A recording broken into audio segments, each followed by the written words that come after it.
ಮಳೆಯ ನಿರೀಕ್ಷೆಯಲ್ಲಿ ಆಕಾಶದತ್ತ ಕಣ್ಣಿಟ್ಟಿರುವ ಅನ್ನದಾತನಿಗೆ ಈ ಬಾರಿಯೂ ಕೂಡ ಮುಂಗಾರು ಮಳೆ ನಿರಾಸೆಯನ್ನ ಮೂಡಿಸಿದೆ. ಬಿತ್ತನೆಯನ್ನ ಮಾಡಿದ ಬೆಳೆಗಳು ಒಣಗುವ ಆತಂಕ ಎದುರಾಗಿದ್ದು ರೈತರಲ್ಲಿ ಚಿಂತೆ ಹೆಚ್ಚಾಗಿದೆ.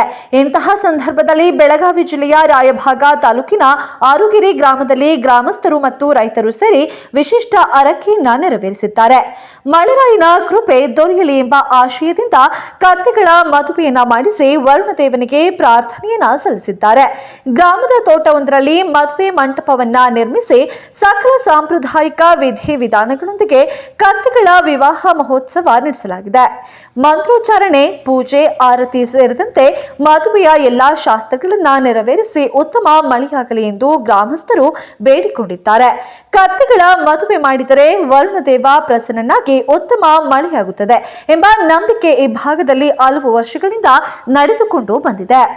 ಅದರಂತೆ ಈ ಬಾರಿಯೂ ಕೂಡ ಗ್ರಾಮಸ್ಥರು ಸಂಪ್ರದಾಯದ ಆಚರಣೆಯ ಮೊರೆ ಹೋಗಿದ್ದು ಮಳೆಗಾಗಿ ವಿಶೇಷ ಪ್ರಾರ್ಥನೆಯನ್ನ ಸಲ್ಲಿಸಿದ್ದಾರೆ. ಮುಂಗಾರು ವಿಳಂಬವಾಗಿರುವ ಕಾರಣ ರೈತರು ಸಂಕಷ್ಟಕ್ಕೆ ಸಿಲುಕಿದ್ದು ಇದೀಗ ಮಳೆರಾಯನ ಕೃಪೆಯ ನಿರೀಕ್ಷೆಯಲ್ಲಿದ್ದಾರೆ. ಮುಂಗಾರು ಮಳೆಗಾಗಿ ರೈತರ ಪ್ರಾರ್ಥನೆ ಮುಂದುವರೆದಿದೆ. ಕತ್ತೆಗಳ ಮದುವೆಯ ಮೂಲಕ ವರುಣದೇವನ ಮೊರೆ ಹೋದ ಆರುಗೆರೆ ಗ್ರಾಮಸ್ಥರು ಈ ವಿಶಿಷ್ಟ ಆಚರಣೆ ಈಗ ಎಲ್ಲೆಡೆ ಚರ್ಚೆಗೆ ಗ್ರಾಸವಾಗಿದೆ.